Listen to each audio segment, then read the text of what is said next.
All right, I'm going to do part 12 of MrBallen's stories from writer and researcher David Paulides' Missing 411.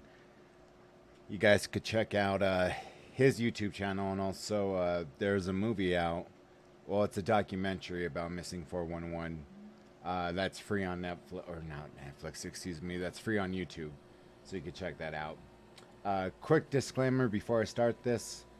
Um, for anybody who's watching this channel for the first time, up until about the end of June, I've always made sure to have premium YouTube to make sure no commercials were going to interrupt anything that I was going to be presenting.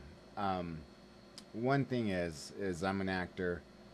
I just got through wrapping on my first feature film, and prior to that, I did two commercials for YouTube, and I've been dying to see how they edited it, to see how it just came out. I mean, even though you perform the work as an actor, you don't really get to see the finished product until it's edited, until they put whatever funny funky sounds in there. And they're two different contrasts because I had to act silly in one, in the YouTube videos, and then completely different in a movie. So forgive the, please forgive me for any advertisements that may pop up. Um, Never happened before. Just as soon as I, see it, premium's back on because I cannot stand commercials. Um, I understand why Google did it, but it was so much better before when we didn't have to put up with commercials. And you know what? I really am thinking, I'm becoming a conspiracy theorist because when you have premium and you don't renew it, it seems like they bombard you with 10 times more commercials than what they did before. And if I'm not the only one who's experienced that, drop a line and let me know if you have, because I really think so. I believe so. Um, or maybe I just get so aggravated at the fact there are commercials. Either way. Um, but no, this has been an interesting series by Mr. Ballen covering this topic. I might make one more after this because there is a real intriguing one. Can't recall what it is. This is not my first time reacting or reviewing these. I have watched them all before, but I thought the crowd might like to see them and listen to them if they've never heard of Mr. Ballin or David Paulides or the whole Missing 411. Another quick overview that I give people is um, after before I started going back to acting after my divorce, I used to work for the federal government, and the most odd thing is that oversight of all national parks falls on BLM, and my demonic ex-wife works for BLM, and there's no oversight on when people go missing, when people are found killed, when they're lost. None of the above applies to the national parks. There's just no log for it. 10 times out of 10, it's either somebody runs across a body, the rangers immediately call the sheriffs come in, they do their job. But if it's somebody who's missing and they have to launch a search party, it's all going to be handled by the sheriff's office with helicopters, with with flare cameras, night cameras. You're going to have your diving teams if it was near a body of water. You're going to have your rescue rock climbers, all done by the county, by the sheriff's office. But federally, there's no oversight over it, which is just it's weird. I don't understand it, but that's why I'm not in politics, I guess. So, hope you guys enjoy it. People are going missing in national parks and forests all over North America under baffling conditions. In some cases, people will be looking right at someone, they'll turn around, and when they turn back, that person's gone. Or people will go missing and then turn up again in locations that are impossible to get to. One man, a former police detective named David PAULIDES, discovered that there were thousands of these cases and no one was looking into it. So he began looking into it and started putting all of his findings in a totally fascinating book series called Missing 411. On today's video, I'm going to highlight 3 Missing 411 cases about people who went camping and then things went horribly, horribly wrong. Pull the any of my week.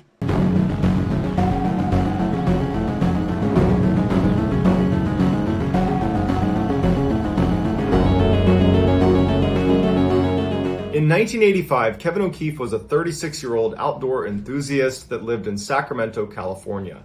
He loved being out in nature, going hiking and camping, and in fact, he had always wanted to go camping in Alaska. By the summer of 1985, Kevin was actually doing research on areas in Alaska that he could potentially go camping. And he settled on this area called Glacier Bay National Park, which even by Alaskan standards is particularly wild and totally remote. Kevin planned to go camping on his own, so he decided he would need to take a class on how to survive the Alaskan wilderness because he's going to be out there by himself and he's chosen this place that's incredibly rugged. So he actually enrolled and participated in a class teaching you how to go camping in Alaska. Then on September 20th of 1985, he flew from Sacramento to Juneau, Alaska, where he commuted his way up to Glacier Bay National Park. When he arrived at the park's headquarters, he went up and introduced himself to the park rangers that were working there. He told them he'd be over near the Wolf Point area, which was an area right against the water, and he said he was going to be here for about 3 weeks. He planned on leaving on October 10th.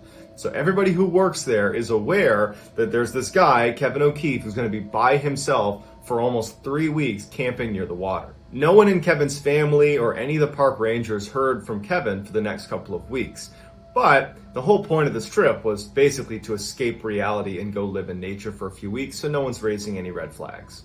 A few weeks later, on October 8th, which is 2 days before Kevin said he was planning to leave the park, which he told park rangers and they knew he was there, a couple of park rangers were in a boat patrolling some waterways around Wolf Point, which is the area where Kevin was camping.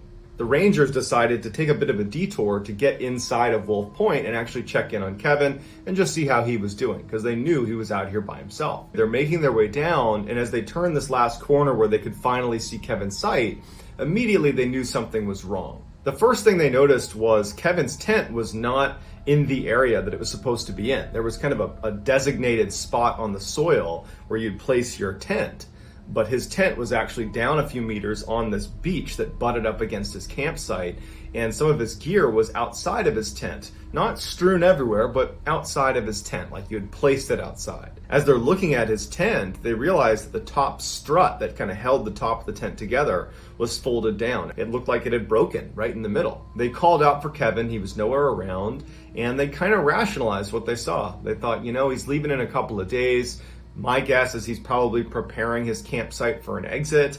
Maybe he went out to, go on a day hike or something. I'm sure everything is fine. So they leave and come back the next day just to double check. And when they arrive, there's been no change. The tent is still sitting down on the beach with that strut collapsed. His gear is sitting outside of his tent like his sleeping bag and sleeping pad. It's clear that Kevin has not been to this campsite since the last time they saw him, which was 24 hours earlier. So now they're outright concerned and they decide to launch a search for Kevin. They began flying little airplanes over the area where Kevin's campsite was and the surrounding areas. No sign of Kevin. They brought ground searchers with dogs onto his campsite. They're looking everywhere. No sign of Kevin, but they did discover at his campsite that virtually all of the equipment you would expect to be at a campsite in Alaska of someone who's staying there for a few weeks, well, it was all there. He had his backpack fully packed as if he was going to go on a hike.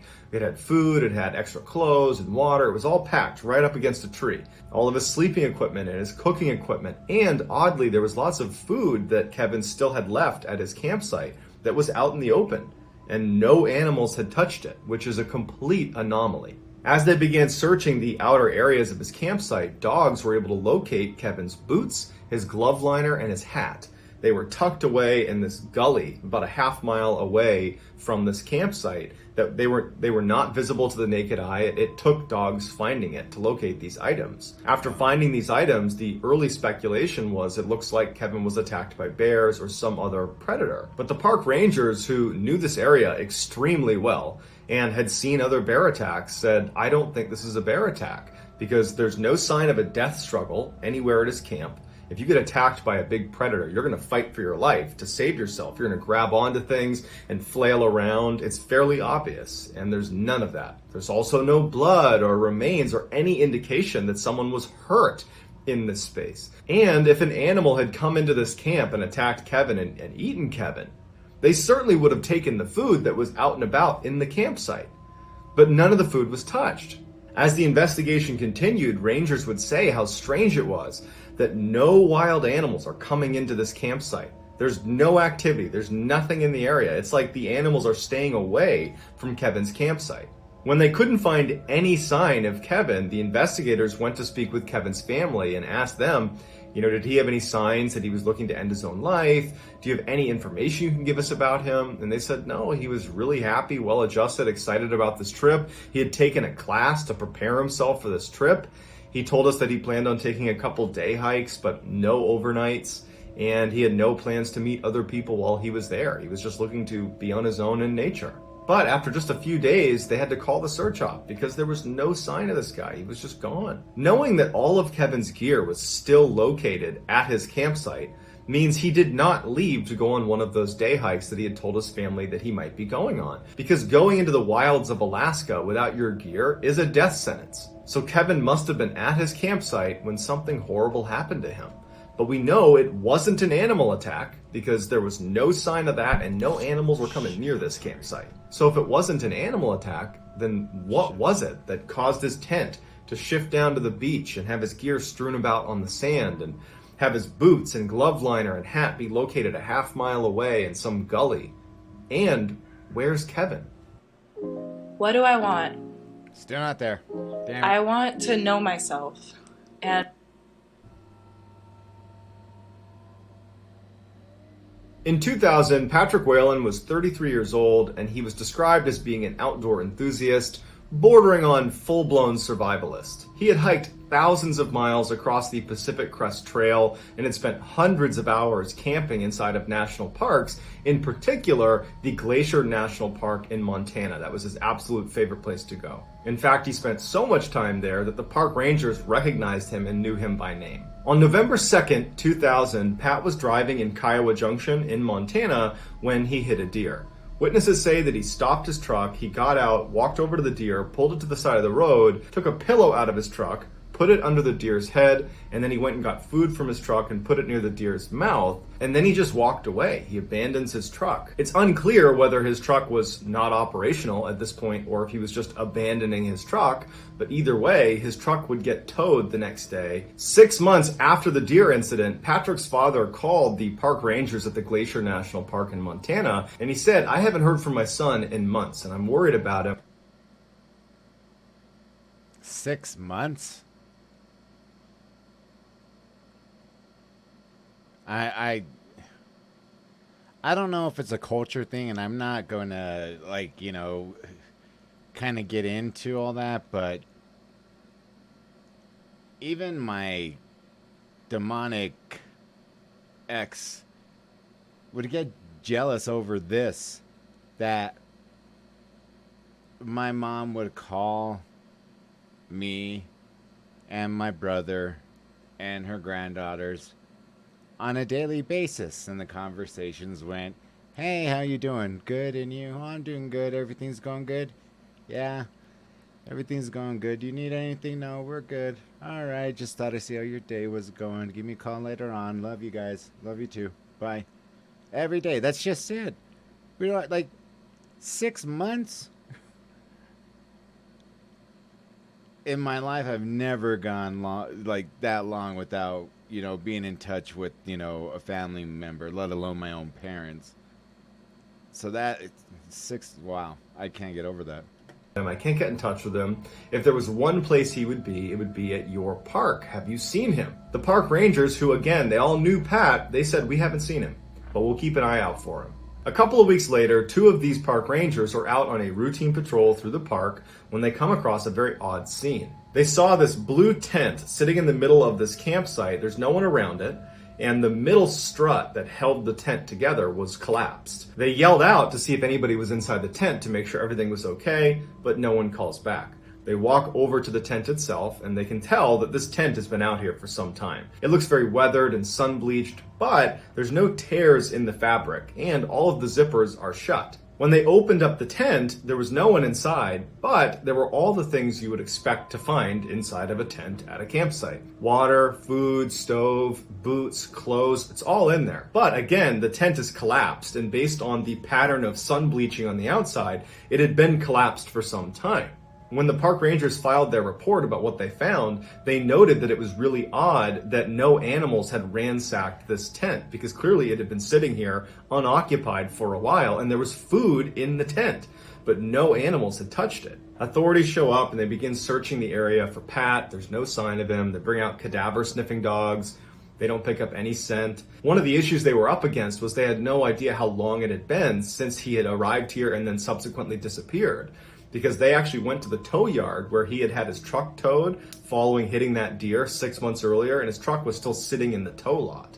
So he hadn't claimed his truck. That was 6 months earlier, and here we are, and there's this tent in the middle of the woods, and we have no idea where he is. But the most interesting and terrifying thing that was discovered was inside of his tent, there was an empty buck knife case. So the sheath was there, no knife. David Paulides offers a very interesting theory about why it was there. He suggests that while Patrick was living at this campsite, he must have been in his tent one night and he hears something outside of his tent that apparently was formidable enough that he felt the need to take his knife out and go out into the open to confront it. He gets out. The mosquitoes were very bad in that area, so he probably hopped out, zipped his tent shut for a minute. He's standing there with his knife to confront whatever this is, and then he doesn't go back into his tent. Whatever was out there apparently got the best of Pat. But we can't just say he was attacked by an animal, because there was no blood, there was no remains, there was no sign of a death struggle in that campground, and the food that was in his tent was untouched. No animal had tried to rip open the tent to get to the food, something that animals do after they attack people at their campsites. So the million-dollar question is, if it wasn't a wild animal that he was getting out of his tent with his knife to confront, then who or what was it? And where's Patrick? Okay, today is June 1st. Please say your name and spell it. I'm God, G-O-D. In April of 1976, 19-year-old Stephen Thomas was asked by his good friend Bruce Weaver if he wanted to join Bruce and Bruce's 4 other friends on a hike in New York State. Steve didn't know these 4 others, but he really liked Bruce and he loved hiking, so he agreed to go. The mountain they were going to climb was Mount Marcy. It's one of the biggest mountains on the East Coast, and it's very rugged, it's very windy, the temperatures drop dramatically towards the summit. It's a dangerous place unless you treat it with respect. On the morning that Steve was leaving for this hike, his mother told him that she had a bad feeling about the hike and that maybe he should just cancel, because it didn't seem like a good idea to be hiking such a rugged mountain with people he didn't know. But Steve, who had a lot of experience hiking, said it was totally fine, he was eager to go, and that he would see her in a couple of days. On April 12th, 1976, the 6 men are making their way up Mount Marcy, and they get near the summit by about 3:30 p.m. in the afternoon, and even though they could have pressed on and made their way up to the summit, they were all really exhausted from the trip so far, and they decided they would make camp where they were and they would attack the summit the next day, and they were all eager to do that, with the exception of Steve. Steve didn't want to stop. Steve was sitting in Bruce's tent looking at the map of Mount Marcy, and he said to Bruce, "Hey, do you want to go for a quick walk with me? I just want to walk up the path a little ways." And Bruce was like, "No, man, I'm tired. Let's just go tomorrow." And so Steve just continued to stay up looking at this map. He made tea for himself, and at some point, he folded the map up and said, "Hey, Bruce, I'm just going to walk up the path a little ways. I'll be right back." Bruce told Steve this was a bad idea. Don't go up there on your own. The temperatures are dropping. It's getting dark. It's windy. It's just a disaster waiting to happen. Plus, we're all going to be up there first thing in the morning, so there's no reason to go up right now. But Steve was like, I just don't want to sit here. I'm going to just go. So Steve begins to walk out. The other hikers that he didn't know too well are like, "Hey, man, just stay here, but again, Steve's not listening, and Steve continues up the trail. When Steve left, he must have thought he was only going to be gone for a few minutes because he threw on a rain jacket, this yellow rain jacket, over a t-shirt and pants because he'd been sitting in a warm tent. He just threw on a jacket, and he left his backpack. He just walked out with no supplies and began walking up this trail. At the time Steve was walking down that path, the snow was very hard packed, so it was easy to walk on, and there was a full moon, so there was great visibility. So it was a good night to be doing what Steve was doing, albeit if it had just been for a few minutes. So as Steve is walking away from the camp, even though the other hikers were annoyed with him,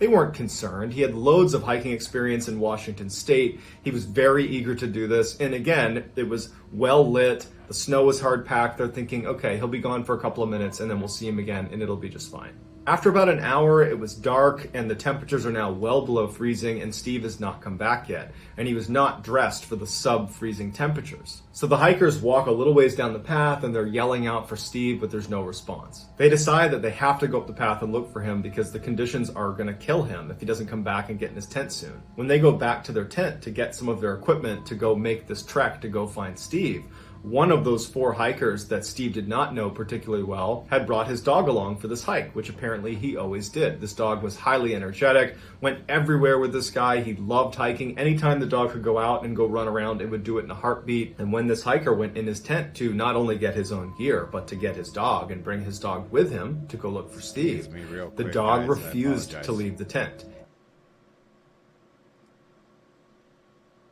I apologize about that, guys. Let's continue. The snow was hard packed. They're thinking, okay, he'll be gone for a couple of minutes and then we'll see him again and it'll be just fine. After about an hour, it was dark and the temperatures are now well below freezing and Steve has not come back yet. And he was not dressed for the sub-freezing temperatures. So the hikers walk a little ways down the path and they're yelling out for Steve, but there's no response. They decide that they have to go up the path and look for him because the conditions are going to kill him if he doesn't come back and get in his tent soon. When they go back to their tent to get some of their equipment to go make this trek to go find Steve, one of those 4 hikers that Steve did not know particularly well had brought his dog along for this hike, which apparently he always did. This dog was highly energetic, went everywhere with this guy. He loved hiking. Anytime the dog could go out and go run around, it would do it in a heartbeat. And when this hiker went in his tent to not only get his own gear, but to get his dog and bring his dog with him to go look for Steve, the dog refused to leave the tent. In fact, it cowered in the back of the tent and acted like it was scared of something that was outside of the tent. The dog's owner would tell investigators later that he's never seen his dog act that way. He was acting scared of something to the point where he would stay in the tent and all the hikers would go looking for Steve. The dog would rather be alone in a tent, totally isolated, than leave that tent. That's how scared he was of whatever it was that was out there. So the men go out looking and they can't find Steve. And after a little bit, they end up going back because it's just so dangerous to look for him in the middle of the night. So the group heads back to their tents and they're just praying that he found shelter somewhere on the mountain. The next morning, as soon as the sun came up, the hikers immediately start looking for Steve, yelling for Steve. There's no sign of him. And at some point, half the group leaves and walks the 4 hours down the trail to a vehicle where they could go drive and get authorities, while the other 3 continue to look and stay near the camp just in case Steve were to return. Once authorities were notified, they launched one of the largest search and rescue efforts in the history of New York. They spent 2 weeks combing this entire mountain. Helicopters, dog teams, searchers on the ground, they are looking everywhere. There is no sign of Steve, even though he had this bright yellow jacket on. They can't find anything. He's just totally gone. After the official search was terminated after about 2 weeks, Steve's older brother, Bob, who is 26 years old, in amazing shape and very close with his brother Steve, he quits his job and moves to the Mount Marcy area and spent a whole year searching every inch of this mountain. Veteran park rangers at Mount Marcy would joke that Bob knew the mountain better than they did. Bob had apparently walked over 2,500 miles on Mount Marcy and had summited 600 times or more, and every time he would take a different route and search all along the mountain. He has looked everywhere and he can't find his brother. Although Bob would never find his brother, he did locate the remains of a hiker who had gone missing 3 years earlier, so he was able to provide closure for that family. So why did Steve feel the need to walk up this trail in the first place? And then what was the dog so scared of after Steve vanished? Because the dog never acted that way But suddenly something was so terrifying on the outside of their tents that it abandoned its owner and huddled in the tent in fear. And then how could Bob have missed his brother Steve, who was wearing a bright yellow jacket after combing every inch of this mountain? The only logical answer is that Steve is not on the mountain. But if he's not on the mountain, where is he? So like all of the missing 411 cases, we don't know what happened to these people, and we probably never will. But that doesn't stop us from theorizing about what could have happened to them. So get in the comments and give me your best theory about what's happening to these people. And not only will I get back to all the early commenters, I'll also pin the best comment at the top of the comment section. If you enjoyed today's story and you haven't done this already, please offer the... Shoot, almost spilled that. You know what, guys? I'm going to go to 13 because it got me hooked now. So, I might just keep it on the same video because this one was fairly short, 19 minutes. So we'll go ahead and jump on to the next one, part 12, or 13, I'm sorry.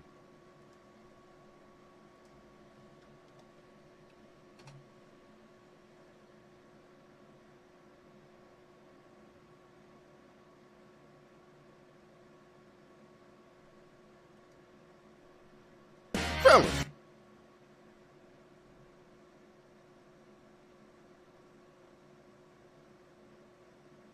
If you weren't already afraid of the woods, you will be by the end of this video. But before we get into today's stories, if you're a fan of the strange, dark, and mysterious delivered in story format, then you've come to the right channel because that's all we do, and we upload 3, 4, even 5 times every week. So if that's of interest to you,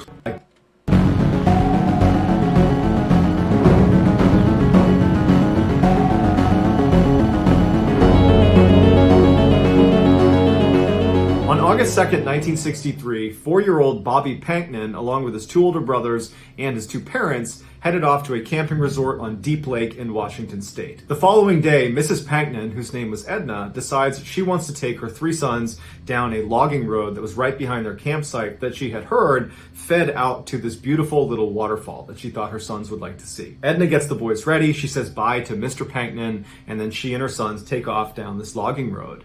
And as soon as she's on the road, it occurs to her that it's totally overgrown. The grass is really high, it's rocky and bumpy, and she's thinking to herself, there's no way any vehicle is getting down this road. And probably there's been no vehicles on this road for a very long time. This is a very isolated place on this campsite. So they walk for a little ways on this overgrown logging road until they see there's a turnoff that leads down to the water and this little waterfall. And so right away she saw there was all this brush they were going to need to walk through, and the ground looked pretty rough.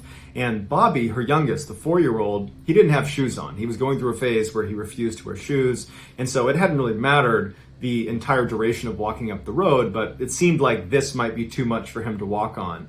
And so she told Bobby to wait on the road, and she told her other son, Jimmy, the 6-year-old, to wait next to him. Those two would stay on the road together while she and Bill, the 10-year-old, would go past the brush, go down to the water, check it out for a couple of minutes, and then she would come back, she would pick up Bobby, and Jimmy would come along, and then they would go down and look at the water, and then they would leave. Bobby didn't seem to mind, so he just sat on the road, and Jimmy was a little bit frustrated that he couldn't go with the first group, but he sat down too, and Bill and Edna took off past this brush down to the water. Now, the distance between where Bill and Edna and where Bobby and Jimmy were was only about 10 feet. There was just this brush right in the middle of them that did obscure their view. They could not see each other, but they are very close to each other. And so Jimmy is sitting next to Bobby, and he's getting increasingly more and more restless. He wants to go down and look at the waterfall. He wants to be down there with his older brother and his mom. And so at some point, he just can't take it anymore. And Jimmy does something that to this day, he regrets every single day. And that is he got up and left his brother. He went through the brush down to where Bill and Edna were. And as soon as Edna saw him, she was mad at him and she goes, "What? You left Bobby up there? Come on." And so they turned around after about 60 seconds and went right back up. And when they got back, Bobby was gone. And at first, they're not like, oh my goodness, someone's abducted Bobby, because there's no one on this road. They'd come up here and recognize that it's very remote, it's isolated, there's no cars that come through here, they hadn't heard anything. And so their first instinct was, okay, he probably got up, and is behind a tree, or he walked down the hill over here, or he's nearby. And so they're yelling for him, they're walking around, and no one's panicking yet. In fact, really, Edna was just annoyed with Jimmy that he had left, Bobby, and that he's to blame right now, but it's just an inconvenience at this point. But after a couple of minutes, when they can't get Bobby to yell back where he is, they start to realize they might have a problem here. And so Edna becomes more panicked, and she's yelling at the top of her lungs for her son. She's having her other two sons go look down by the water, go look over there, but there's no trace of him. And they can't believe it. It didn't make any sense because, he's 4, he's got no shoes on, they didn't hear anything. How could he be gone? But he was gone. And so finally, after a couple of minutes, Edna rounded up her other two boys and they ran all the way back to the campsite where they got Mr. Panknin and they hailed the police, and very quickly a big search was launched up on that logging road. As soon as the police arrived, the first thing they did is they pressed Edna and the other two boys about, what did you hear? You had to have heard something. He was only 10 feet away from you, and he was within earshot of you, certainly. What did you hear? Did a vehicle come through? Did you hear an animal? Did you hear anybody talking? And Edna and the other two boys, they swore that they heard nothing, that they're just as baffled by it as anybody else. And so the police really didn't have a good starting point of where Bobby could have gone. And in that area, there wasn't any, steep drop-offs or obvious places that Bobby could have fallen into or gotten trapped. The water for the waterfall, it's not deep. It's this little tiny brook. It'd be difficult to drown in that little brook. So they just basically started fanning out in all directions, hoping they would, find a piece of clothing or some other clue that would indicate where he went. After 3 days of searching that yielded nothing, they finally brought in a bloodhound to try to find him based on scent. And so they had the dog smell one of Bobby's shoes, and the dog immediately seemed to key in on his scent in the area where Bobby had gone missing. And the dog turns and starts running up the logging road away from the campsite, so farther into the forest. And it runs for almost 2 miles. Wow. And it never seems to waver. It's clearly picked up Bobby's scent. And it stops at this fork in the road about 2 miles away from where Bobby had gone missing. And it keys in on this one area right at the fork where there wasn't anything significant. It was just this bare patch of dirt. And so the police, they uncover the dirt a little bit. There's nothing there. They're looking around the area. That there's no indication that Bobby was ever here. So they give the scent back to the dog. And again, the dog just keeps tracking to this one section in this fork in the road.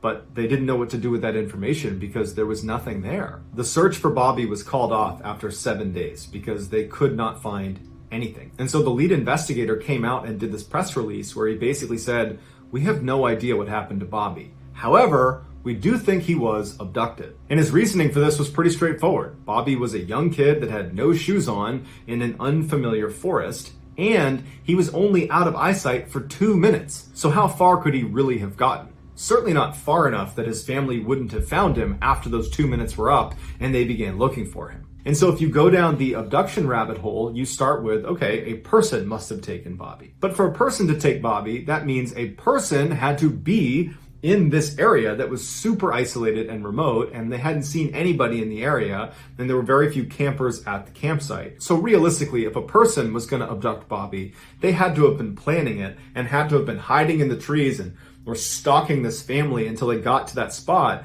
There's a saying that I've heard is that, when it comes to like the unknown, and I mean like people who experience, and not saying that I believe, because I do believe, but I've experienced some things, but I've never seen anything.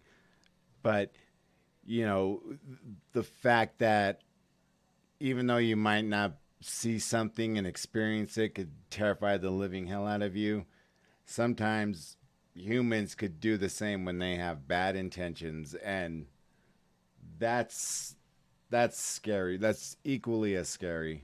I would lose it if, my daughter got lost somehow, knock on wood. But, I'd be a nervous freaking wreck.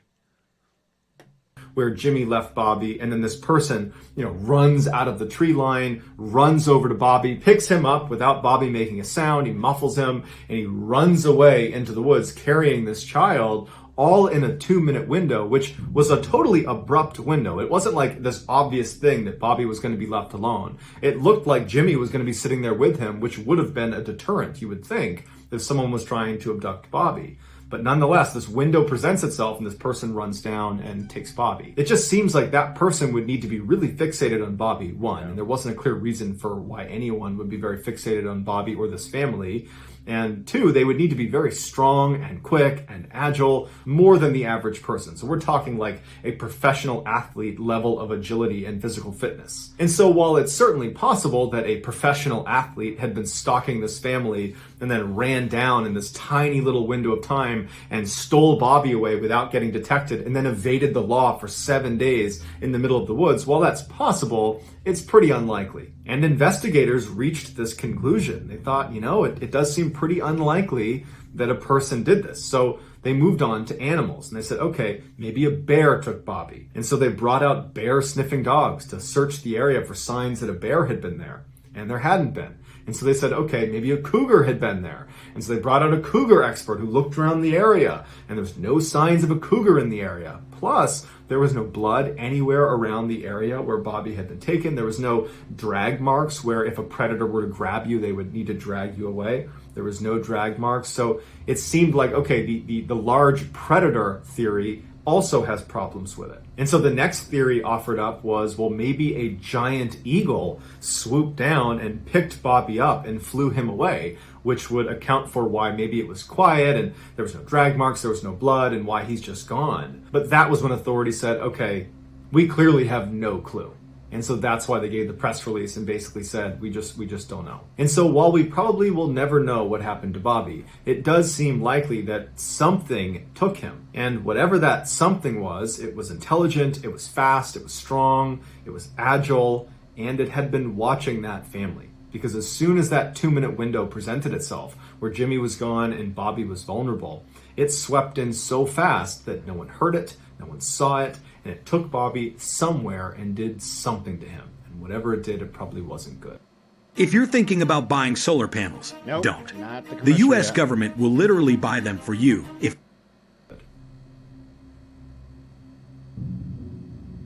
In December of 1961, James McCormick Sr. was on vacation from his job as a fire inspector for the city of Portland, Oregon. And he was feeling bored, he was feeling kind of restless, and he decided he wanted to go do something fun with his 16-year-old son named James McCormick Jr. They settled on going hunting together as they were both avid outdoorsmen, and so they, along with their hunting dog, headed out to Larch Mountain on December 4th. Even though Larch Mountain was only 30 miles from the city, it was known as one of the most rugged and wild areas in the northwestern United States. And so the men arrive at Larch Mountain, they're excited, they hop out of the car, they put their gear on, and they begin hiking into the wilderness. Now, the weather forecasters had said it was probably going to be pretty cold. There might be some light snow in the area, but the weather should hold for their day trip out into the woods. And so they hadn't brought any equipment to stay out for multiple days. This was just going to be a full day event, but back at night. But after walking for several hours into the mountains, they started to notice the temperature was dropping rapidly. And then it started to rain, and then it started to snow, all in a very short period of time. And initially they decided they were going to gut it out and keep walking a little ways, but they decided, you know what, this is awful and our stuff's getting wet and it's going to get dark soon, so let's just turn around and go back. We can go hunting another day. But it had started snowing so quickly that when they turned around to start making their way back to their vehicle, the snow had covered over everything enough that it looked a little bit different. And they didn't have a GPS, they were using a map and compass, and they were not on a marked trail. They were just kind of walking around the mountains looking for a place to set up. And so they're walking back and they're making turns and they're starting to question where they are. And when they had walked for several hours in the direction they believed was back to the truck, well, they weren't anywhere near a road and they felt like they were in an area they didn't recognize, and they realized they were lost. At this point, it was snowing really hard and it was starting to get dark outside. And so the pair decided, you know what? We got to stay out for the night. We're not going to find our vehicle tonight. It's too dark and we don't know where we are. So let's camp out for the night and tomorrow we will find our vehicle. But remember, they didn't have any equipment to stay out for the night. All they had was their warm clothes, but they didn't have a structure to protect them from the elements. And so they decided their best bet was to climb up into a tree, because at least that way they're off the ground, they'd protect themselves from predators potentially, and the branches of the tree would kind of protect them a little bit from the snow and from the freezing rain. So that night, James Sr., James Jr., and their dog, they huddle in this tree. It's a totally sleepless, miserable night as they are just destroyed by snow and freezing rain and wind. And then finally the sun comes up the next morning and there's a glimmer of hope, although it's still absolutely dumping snow on them. But they're thinking to themselves, this is going to make a heck of a story when we get back. And so they climb out of the tree, they stretch, they kind of, readjust themselves, and then they begin walking in a direction that they think is the direction towards their vehicle. And for several hours, they're just kind of walking, hoping they're going to run into this road, and they don't. And at some point, they realize once again that they are in the same position they were in the day before. They don't know where they are. And now they've walked even farther, potentially in the wrong direction. And so they stop for a second, and James Sr. pulls out his map, and he's trying to make sense of where they might be. He's looking around. He's trying to terrain associate to see if he can figure out if there's a specific way he should be going. When his son, who was a really tough kid, didn't complain about anything, he said to his dad, I'm feeling delirious. I feel like I can't think straight. And it's hard for me to stand even. I'm going to sit down. And his dad's looking at him, not concerned about this, because it was a pretty miserable night the night before. And so it makes sense he might be tired. But, they had slept a full night's sleep the days leading up to this trip. They've only been out in the elements for one day. They do have warm clothes on. They do have food. They do have water. And so he figures his son will just sit down for a minute, and then he'll get back up and be rejuvenated, and they'll keep moving out. And so James Sr. continues looking at his map. He's looking around, kind of waiting for his son to say, okay, I'm ready to start moving again. But his son just continues to deteriorate. He's speaking in nonsense, and he can't stand up. And this was the first time that James Sr. really started to feel concerned for their actual safety. Because even the night before, when they were up in the tree, even then, it just felt like it was this crazy thing that was happening to them and that everything would be fine. And even that morning when they got up and it was still snowing and they're still lost, he had that optimism, and so did his son. But now thinking, okay, we are potentially staring down another night out here, and we're going to eventually run out of food and water. Our clothes are starting to get wet. The temperatures are dropping below freezing. We don't have a tent. We don't have a shelter. And now something's wrong with my son, which is concerning in and of itself. But if he can't move, then we can't make progress towards getting out of the situation. And so James Sr., who was this really fit fireman, he said, okay, I'm going to pick you up and I'm going to carry you. And he picked his son up, fireman's carry, put him over his shoulders, and for 3 hours, James Sr. just continues to march around looking for the way out. And after 3 hours, when they had not gotten anywhere closer to a road or any civilization, and now it was dark out again, he collapses with his son, and he puts his son down by a tree, and he sits down next to him, and he's totally defeated. And he's like, we got to get ready for another night. We got to get back up in a tree, and we got to do this again. And so as they're sitting there kind of talking about how they're going to get James Jr. up into a tree for the night because, he's too weak to climb up himself, they both notice these very bright lights about 100 feet in front of them that look like headlights. And James Sr. is like, oh my goodness, what luck. There is a road that we just didn't see, and there's a car that's parked right there. I'm going to go up and communicate with them and tell them that we are stuck out here and see if they can give us a ride. Stay right here. I'll be right back. And so James Sr. gets up and starts running towards these lights because these lights are their lifeline, and he wants to get to them before they potentially pull away without realizing, there's some people that really could use some help here.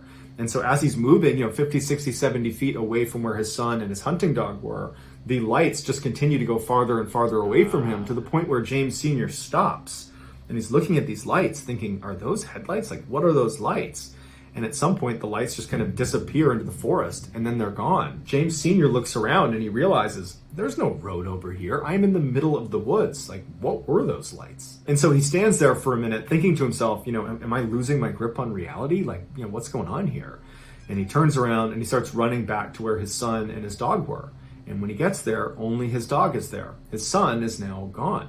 And what's going through James Sr.'s mind is, how? Because he couldn't walk until now, and my son certainly wouldn't have lied to me and made me carry him all the way here. And there's enough light out that he could actually still see the footprints on the ground. And so he grabs his son's backpack that was left by the tree, he picks it up, he grabs his dog, and he starts yelling for his son and starts walking along the footprints that were left by, presumably, his son. And so he's walking along these footprints, and he's yelling out for his son, he's not hearing anything, and this whole time he's thinking to himself, like, why would he even leave? Even if he could move, why would he leave? You know, we're obviously in this together. Like, what's going on with my son?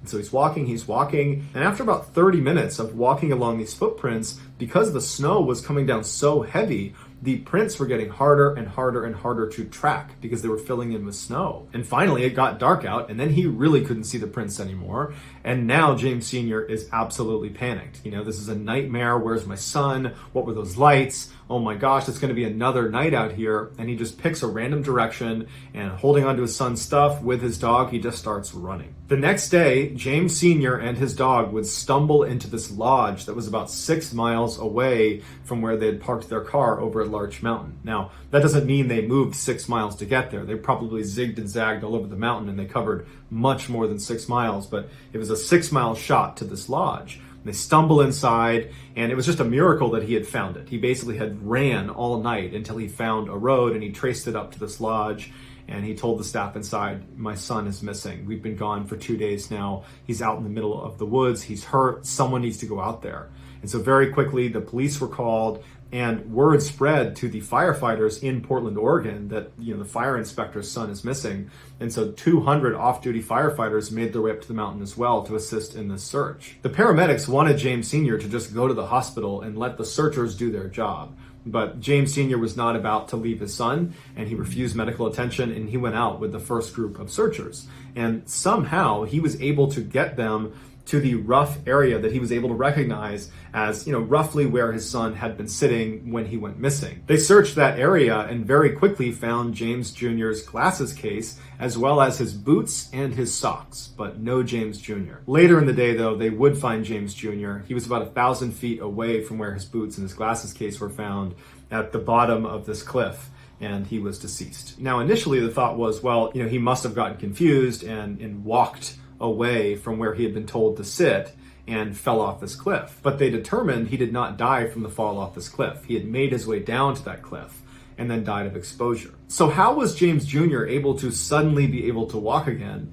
And once he had that skill back, why didn't he go to his dad? Why did he walk away from him? And why did he take his shoes and socks off to do that as well? And what were those lights that James Sr. saw in the middle of the woods? Because they weren't headlights. And it was only when he went to investigate them that suddenly James Jr. up and walks away. In early July of 1953, Mr. and Mrs. Huggin, along with their 3 young daughters, left their home in Winnipeg, Canada for a 6-week summer vacation. They were headed to the girls' grandparents' summer cabin in Wade, Ontario, which is one of the more remote and wild sections of Ontario. Their cabin was right in the middle of this huge swampy forest, and they were not too far from one of the biggest lakes in Ontario called Fox Lake. The family arrived late on July 4th, so they didn't do anything when they arrived. They just hung out at the cabin. And then early the next day, all the adults decided they wanted to take the girls to Fox Lake for the day. So they began gathering all the supplies they would need while the 3 girls played outside the cabin. Now, there's no neighbors or anybody else anywhere near this cabin. And so it was totally normal to have the girls just play outside. They were not concerned about, you know, them getting taken or something. And so the 2 older girls played in the front yard of the cabin, and Geraldine, the 5-year-old, was playing on the side of the cabin. So the 2 girls in front couldn't see Geraldine, and the adults, they were keeping their eye on all 3 girls, but they were mostly just kind of going in and out of the cabin, getting their stuff together, periodically poking their head out, but the girls were fine. At 10 a.m. that morning, the parents had finally packed up the car, and they were ready to collect the girls to head over to the lake. And so they went outside, they got the 2 girls that were out front, and they went to the side of the house, and they couldn't find Geraldine. Now, they weren't worried because where could she have gone? And so they walked around the house, they're yelling for Geraldine, and they asked the 2 girls, you know, have you seen Geraldine? Where'd she go? And they're like, oh, we don't know. She was just over on the side of the house a minute ago. And so they can't find her outside. And so they go in the cabin thinking she must have gone in there because that's the only place she could be. But after thoroughly looking through the cabin and not finding her, they started to get a little bit more worried. At this point, the adults start talking to each other and they're saying, did anybody see Geraldine in the past couple of minutes? Has anybody seen her? And they all said, yeah, I poked my head out the window and I saw her within the past 10 minutes right on the side of the cabin. And so they all agreed within the past 10 minutes, they had seen her right outside the cabin. So they're alarmed they can't find her, but they're thinking we're gonna find her. So they go back outside and they're looking around and they're yelling for her. Now, this is such a remote section of Ontario that there's really no noise pollution and sound travels really, really well. And so when they were yelling her name, it was booming through the woods. And even if Geraldine had, sprinted for 10 minutes away from the cabin, she still easily would have been within earshot. And all she had to do was just, yell back and they would see her. But she didn't yell back, and there was no sign of her anywhere. And so at this point, the family is panicking, and so they call the police. The police show up, and they're looking around thinking, we're not going to be able to search this very effectively on our own. This is a huge, wild, remote section of Canada. And so they called in some professional trackers that were familiar with this area to come in and help them with their search. They also called the army in Winnipeg to send over some people to assist as well. But as soon as the search started, the skies opened up and dumped rain all over the entire area, basically washing away any footprints that they could have used to potentially find her. As the day wore on and the sun was starting to set and there was still no sign of Geraldine, her father said something to the searchers that was intended to help them find his daughter, but it was just this incredibly heartbreaking comment. And what he told them was his daughter was afraid of the dark, and that once it got dark out in the woods here, she's just going to sit down and cry. And so that will stop her from moving farther away from us, hopefully, and we should be able to find her. But they didn't. And for 3 days, they looked everywhere for her, and there was no trace of her. And to make matters even worse is the weather had been really rainy and cold, not below freezing temperatures, but close, like in the 40-degree Fahrenheit range. And she just had a light shirt and shorts on. She was not prepared for the weather. On the evening of the third day, they found footprints that they believed to be Geraldine's high up on this ledge in some moss overlooking Fox Lake. And the footprints indicated that this child, which was probably Geraldine, was looking out over the lake and then turned around and walked away from the ledge down into the swamp where her footprints dissipate. And so the search effort was pushed to this swamp, and they have thousands of people that are combing through this mosquito-infested bush to look for this girl, and once again, there's nothing.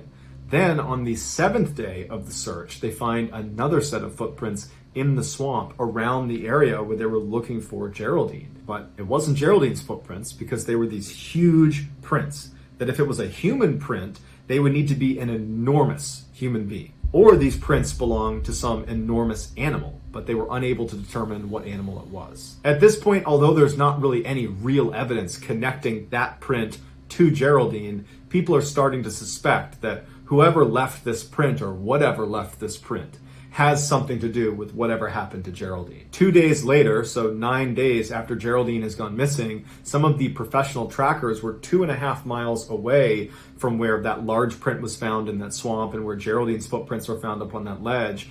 They found a piece of her plaid shirt 2.5 miles away on the eastern shore of another lake called Long Lake. And so they pushed the search effort over to that section of Long Lake, and within 24 hours, they would find Geraldine's remains. The scene where Geraldine was found was bizarre. There was very little left of Geraldine, and from what was left, it was clear there had been significant animal predation. And so initial thoughts were, she must have been attacked by wolves. That's what killed her.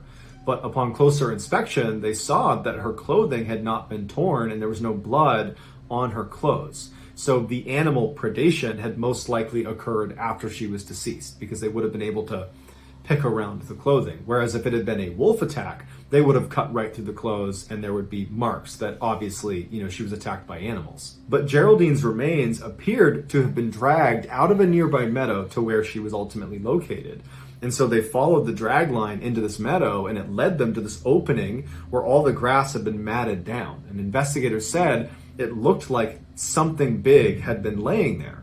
And they speculated that that might have been the area where Geraldine had been killed, and then afterwards animals had dragged her over to where she was found. And so investigators are like, well, we found that large footprint in the swamp on the 7th day in the same area where we had found Geraldine's footprints, and we thought they might be connected.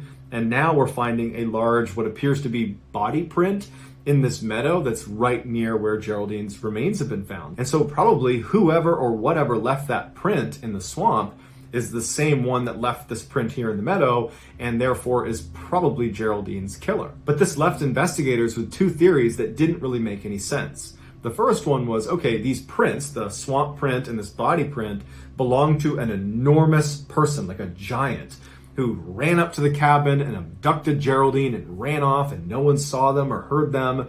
And for weeks, they've managed to totally evade capture despite being, again, an enormous person lumbering through the forest. So that seemed really unlikely. One, that this giant person even existed, And two, that if this giant person existed, how could they not get caught? They're so big running through the forest, they would be easy to spot. But if you rule out the enormous person theory, you're left with the enormous predator theory, which does make more sense on the surface because there are enormous predators that have attacked humans, so that does happen.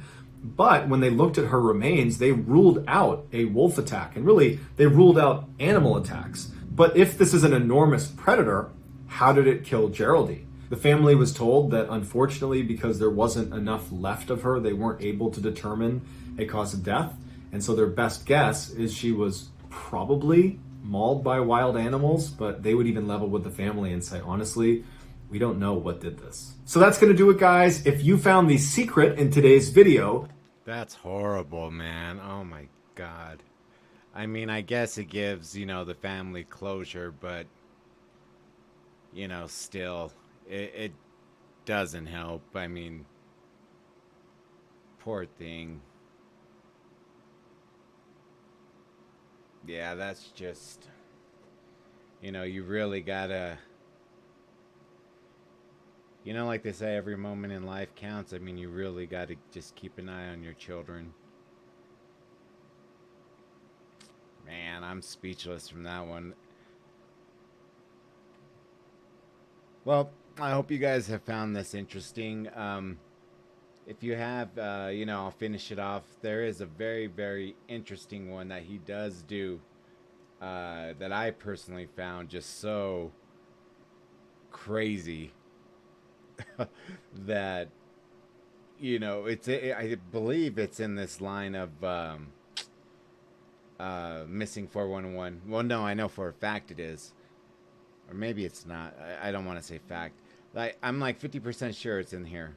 In the missing 411, but it is absolutely nuts. So anyways, guys, I hope you enjoyed it, and I hope you all have a wonderful evening. I hope your Monday is blessed, and yeah, have a good night. Thank you for watching, and peace.